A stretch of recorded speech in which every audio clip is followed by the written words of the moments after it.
नमस्कार दोस्तों, स्वागत है आपका आज के मुख्य समाचारों की वीडियो में। जी हां दोस्तों, यहां पर आपको देखने को मिलेगी सुबह से लेकर शाम तक की सारी के सारी बड़ी खबरें, मुख्य समाचार, ब्रेकिंग न्यूज अपडेट के रूप में। तो दोस्तों आप लोगों से रिक्वेस्ट है इस वीडियो को ज़्यादा से ज़्यादा लाइक और शेयर करें। तो दोस्तों सीधे चलते हैं आज की पहली बड़ी खबर की ओर। नेपाल के विदेश मंत्री बोले, गोरखा सैनिकों पर 1947 का समझौता हुआ अब पुराना और बेकार। ब्रिटेन और भारत इस पर करें चर्चा। जी हां दोस्तों, नेपाल ने अब भारत के सामने गोरखा सैनिकों का मामला उठा दिया है। इस बार उसने ब्रिटेन को भी घेरे में लिया है। नेपाल के विदेश मंत्री प्रदीप कुमार गयावली ने कहा है कि गोरखा सैनिकों को लेकर हुआ समझौता काफी पुराना और बेकार हो गया है। नेपाल इसकी समीक्षा करेगा। भारत और ब्रिटेन को भी इस मामले में हमसे चर्चा करनी चाहिए, क्योंकि 1947 में यह समझौता इन्हीं 3 देशों के बीच हुआ था। आपकी जानकारी के लिए बता दें दोस्तों, काठमांडू में एक कार्यक्रम के दौरान ग्यावली ने कहा है कि भारतीय सेना में गोरखाओं की भर्ती गुजरे जमाने और विरासत की बात है। इसके कई पहलू हैं। हमने नेपाल के युवाओं के लिए विदेश जाने का रास्ता खोला। उस वक्त इससे रोजगार मिलता था। मौजूदा वक्त में इसके कई प्रावधानों पर सवाल उठ रहे हैं। ऐसे में हमें विवादास्पद पहलुओं पर चर्चा करनी होगी। आपकी जानकारी के लिए बता दें दोस्तों, गोरखा रेजिमेंट इंडियन आर्मी से अप्रैल 1815 में जुड़ी थी। तब से आज तक कई लड़ाइयों में इंडियन आर्मी के साथ मजबूती से साथ निभाती आ रही है। नेपाल, ब्रिटेन और भारत की सेना में गोरखा रेजिमेंट है। भारत में गोरखा रेजिमेंट ऊंचाई वाले इलाकों में तैनात रहती है और गोरखा सैनिकों के लिए नेपाल में भारत के 3 केंद्र हैं। फिलहाल 30,000 गोरखा सैनिक भारतीय सेना में शामिल हैं। हर साल भारत गोरखा सैनिकों की पेंशन के तौर पर नेपाल को 3,000 करोड़ रुपए देता है। इसके बाद दोस्तों जानते हैं अगली बड़ी खबर। राजस्थान में सियासी संग्राम पर बोले अशोक गहलोत, मायावती को सता रहा है सीबीआई और ईडी का डर। जी हां दोस्तों, बसपा के 6 विधायकों के कांग्रेस में विलय को लेकर मायावती के हालिया बयान पर प्रदेश के मुख्यमंत्री अशोक गहलोत ने शनिवार को कहा है कि मायावती बहन जी सीबीआई और ईडी के दबाव में है। इस मौके पर उन्होंने भारतीय जनता पार्टी पर भी निशाना साधा और कहा कि जब भाजपा ने तेलुगु देशम पार्टी के 4 सांसदों को राज्यसभा के अंदर रातों रात विलय करवा दिया, तब किसी ने सवाल नहीं किया। अशोक गहलोत ने कहा कि मायावती जी पर सीबीआई और ईडी का दबाव है। राज्य में बसपा विधायकों का कांग्रेस में विलय कानून के मुताबिक हुआ है। इसके बाद दोस्तों जानते हैं अगली बड़ी खबर। अयोध्या में राम मंदिर निर्माण पर कमलनाथ के बाद दिग्विजय सिंह ने भी जताई आस्था। जी हां दोस्तों, मध्य प्रदेश कांग्रेस अध्यक्ष व पूर्व मुख्यमंत्री कमलनाथ द्वारा राम मंदिर निर्माण का स्वागत करने के बाद पूर्व मुख्यमंत्री दिग्विजय सिंह ने भी मंदिर निर्माण के प्रति अपनी आस्था जताने के साथ तंज भी किया है। सिंह ने ट्वीट कर कहा है कि राम हमारी आस्था के केंद्र हैं, पर बिना मुहूर्त के शिलान्यास पर धार्मिक भावना से खिलवाड़ किया जा रहा है। उधर धर्मनिरपेक्षता की राजनीति करने वाली कांग्रेस के राम मंदिर निर्माण का स्वागत करने से ऑल इंडिया इत्तेहादुल मुसलमीन के नेता व सांसद ओवैसी भड़क उठे हैं। इसके बाद दोस्तों जानते हैं अगली बड़ी खबर। सुशांत पर पहली बार बोले उद्धव ठाकरे, बिहार बना महाराष्ट्र, झगड़ा ना बनाए विपक्ष। जी हां दोस्तों, बॉलीवुड एक्टर सुशांत सिंह राजपूत की मौत एक मिस्ट्री बनती जा रही है। पूरा देश सिर्फ सोशल मीडिया पर यही लिख रहा है कि सुशांत सिंह राजपूत सुसाइड नहीं कर सकते हैं। इस मामले में सबसे बड़ी बात यह है कि महाराष्ट्र सरकार सुशांत सिंह राजपूत के सुसाइड केस पर ज्यादा कुछ नहीं बोल रही है। मुंबई पुलिस पर उठे सवालों पर महाराष्ट्र सीएम उद्धव ठाकरे ने शुक्रवार को कहा कि बॉलीवुड एक्टर सुशांत सिंह राजपूत की मौत की जांच को संभालने में मुंबई पुलिस की दक्षता पर सवाल उठाने का प्रयास किया जा रहा है। मुंबई पुलिस इस मामले की जांच करने में सक्षम है। उद्धव ने कहा कि सुशांत सिंह राजपूत की मौत के बाद जिस तरह से पीएम मोदी ने ट्वीट किया, उसके बाद से इसकी सीबीआई जांच की मांग उठने लगी है। राजनीतिक दलों और लोगों के द्वारा सीबीआई जांच करवाने का महाराष्ट्र सरकार लगातार दबाव महसूस कर रही है। इसके बाद दोस्तों जानते हैं अगली बड़ी खबर। नहीं मान रहा है नेपाल, गूगल यूएन सहित दुनिया को भेजेगा अपना विवादित नक्शा। जी हां दोस्तों, काला पानी, लिपियाधुरा और लिपू लेक को अपने नए नक्शे में शामिल कर भारत के साथ अपना रिश्ता तनावपूर्ण बना चुका नेपाल अब आपसी संबंधों को और निचले स्तर पर ले जाने में जुट गया है। नेपाल अपने इस नए नक्शे को संयुक्त राष्ट्र और गूगल को भेजने की तैयारी में है। नेपाली मीडिया में शनिवार को यह जानकारी दी गई। भारत लंबे समय से इन तीनों इलाकों को अपना मानता है, लेकिन गत 13 जून को नेपाल की संसद ने काला पानी, लिपुअधूरा और लिपुलेख को नए नक्शे में शामिल करने वाले संशोधन विधेयक को पारित कर दिया है। इसके बाद दोनों देशों के संबंधों में तल्खी आ गई है। इसके बाद दोस्तों जानते हैं अगली बड़ी खबर। लेकिन दोस्तों अगली खबर जानने से पहले आप लोगों से गुजारिश है कि इस वीडियो में दिखाई गई खबरें अगर आपको पसंद आई हो तो इस वीडियो को लाइक करें, कमेंट करें और हमारे चैनल को सब्सक्राइब करें।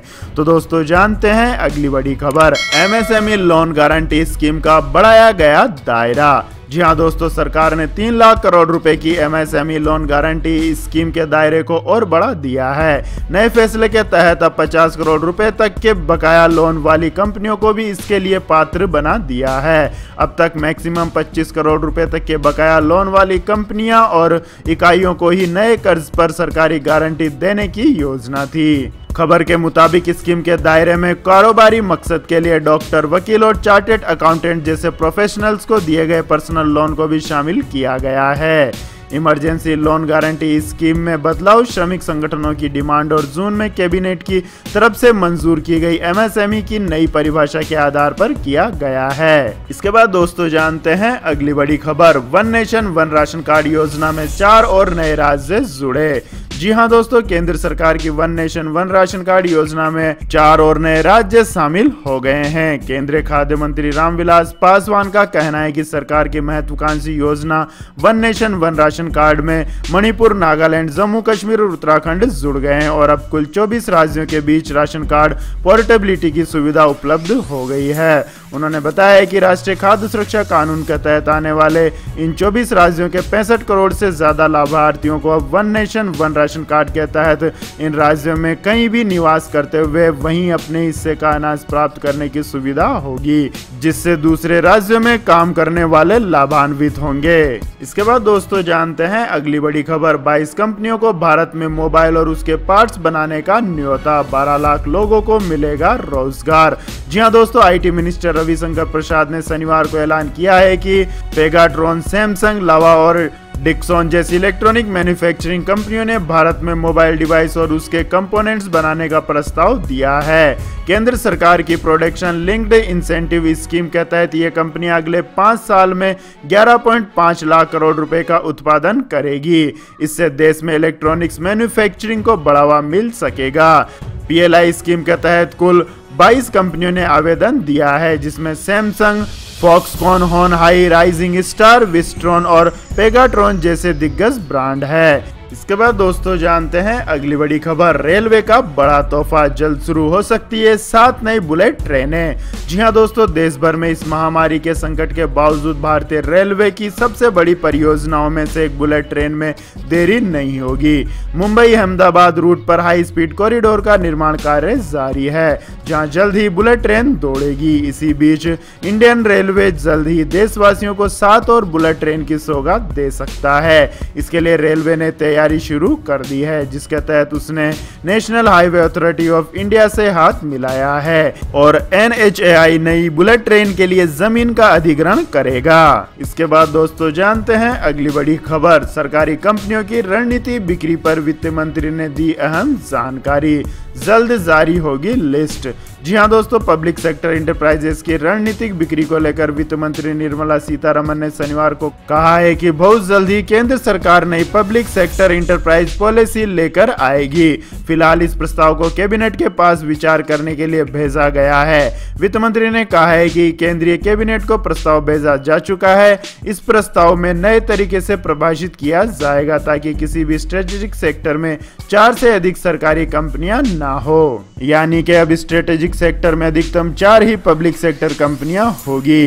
अन्य सेगमेंट के सरकारी फर्म का निजीकरण किया जाएगा। वित्त मंत्री ने कहा है कि किसी भी स्ट्रेटेजिक सेक्टर में अधिकतम 4 पीएसई होने के कई मॉडल हो सकते हैं। इसके बाद दोस्तों रुक करते हैं आज के मौसम समाचार का। तो दोस्तों अगले 24 घंटों के दौरान तटीय कर्नाटक, केरल और अंडमान व निकोबार द्वीप समूह में मध्यम से भारी बारिश होने की उम्मीद है। वहीं महाराष्ट्र, दक्षिण छत्तीसगढ़, तटीय आंध्र प्रदेश, आंतरिक कर्नाटक, उत्तराखंड, हिमाचल प्रदेश, जम्मू कश्मीर, गिलगिट बल्टिस्तान, मुजफ्फराबाद, उप हिमालय, पश्चिम बंगाल, सिक्किम, असम और मेघालय के कुछ हिस्सों में हल्की से मध्यम बारिश के साथ एक दो स्थानों पर भारी वर्षा हो सकती है। वहीं गुजरात, दक्षिणी पूर्वी राजस्थान, दक्षिण पश्चिमी मध्य प्रदेश, उत्तर प्रदेश, बिहार और उड़ीसा के कुछ हिस्सों में हल्की से मध्यम बारिश की संभावना है। वहीं हरियाणा, पंजाब, गंगीय पश्चिम बंगाल और तमिलनाडु में कुछ स्थानों पर हल्की बारिश हो सकती है। इसके बाद दोस्तों जानते हैं अगली बड़ी खबर। जी हां दोस्तों, सरकारी तेल कंपनियों ने पेट्रोल डीजल की कीमतों में कोई बदलाव नहीं किया है। राजधानी दिल्ली में गुरुवार को डीजल पर वेट को 30% से घटाकर 16.75% कर दिया गया था। वेट में कटौती से दिल्ली में 1 लीटर डीजल का दाम 81.94 से घटकर 73.56 प्रति लीटर पर हो गया है, जबकि पेट्रोल की कीमत में कोई बदलाव नहीं हुआ है। आपको बता दें दोस्तों, दिल्ली को छोड़कर बाकी जगह पेट्रोल डीजल के दाम कम नहीं हुए हैं। इसके बाद दोस्तों जानते हैं अगली बड़ी खबर। इस सप्ताह सोने के दाम में भारी वृद्धि, चांदी की चमक पड़ी हल्की। जी हां दोस्तों, इस महामारी से जुड़ी चिंताओं के चलते अंतर्राष्ट्रीय स्तर पर कीमतों में वृद्धि और मांग बढ़ने से इस सप्ताह सोने के दामों में भारी बढ़ोतरी देखने को मिली है। Indian Boolean and jeweller association की वेबसाइट पर उपलब्ध आंकड़ों के मुताबिक इस सप्ताह सेफ असेट समझे जाने वाले सोने की कीमतों में कुल 1224 रुपए की बढ़ोतरी दर्ज की गई। IBJI के मुताबिक सोमवार को 999 गुणवत्ता वाले यानी 24 कैरेट सोने का मूल्य 52,519 रुपए प्रति 10 ग्राम पर था, जो शुक्रवार को 53,743 रुपए प्रति 10 ग्राम के स्तर पर पहुंचा था। दूसरी ओर चांदी की कीमतों में कुल मिलाकर 530 रुपए की कमी देखने को मिलेगी। इसके बाद दोस्तों जानते हैं अगली बड़ी खबर। भारत के बाद अब अमेरिका करेगा चीन पर डिजिटल स्ट्राइक, कभी भी लगा सकता है टिकटॉक पर बैन। जी हां दोस्तों, भारत के बाद अब अमेरिका में किसी भी समय चीनी ऐप टिकटॉक पर प्रतिबंध लग सकता है। अमेरिका के राष्ट्रपति डोनाल्ड ट्रंप ने चीनी ऐप टिकटॉक को बैन करने की तैयारी कर ली है। इसके लिए वह कई सारे विकल्पों पर भी विचार कर रहे हैं। इस महामारी के प्रकोप के बाद से ही ट्रंप चीन से बेहद नाराज हैं। आपको बता दें कि चीन से जुड़ी कंपनियों पर भारत सरकार की डिजिटल स्ट्राइक जारी है। भारत ने बीते सप्ताह चीन की 47 ऐप पर बैन लगा दिया है। इससे पहले भी भारत सरकार चीन के 59 ऐप पर बैन लगा चुकी है, जिसमें टिकटॉक भी शामिल है। इसके बाद दोस्तों जानते हैं अगली बड़ी खबर। एयरलाइंस की तर्ज पर रेलवे में भी टिकट की कीमत तय नहीं, प्राइवेट कंपनियां जितना चाहे उतना ले सकती है किराया। जी हां दोस्तों, ट्रेन चलाने वाली प्राइवेट कंपनियां जितना मर्जी उतना किराया रख सकती है। इस किराए के लिए उन्हें किसी भी अथॉरिटी से कोई मंजूरी लेने की जरूरत नहीं है। यह कंपनियां भारतीय रेलवे के नेटवर्क पर ट्रेन चलाएंगी और इसके लिए वे जो चाहे किराया तय कर सकती है। रेलवे ने यह प्राइवेट कंपनियों पर छोड़ा है कि वह ट्रेन का किराया तय करें। इसके अलावा रेवेन्यू जनरेट करने के लिए वे अलग अलग तरह के विकल्पों के बारे में विचार करने और फैसला करने में स्वतंत्र होगी। इसके बाद दोस्तों जानते हैं अगली बड़ी खबर। चंद्रयान 2 को लेकर जगी नई उम्मीद, भारतीय इंजीनियर ने तस्वीर में देखा विक्रम लैंडर, नासा इसरो को दी जानकारी। जी हां दोस्तों, मिशन चंद्रयान 2 को 1 साल हो चुका है। पिछले साल ये मिशन पूरे विश्व में चर्चा का विषय रहा था।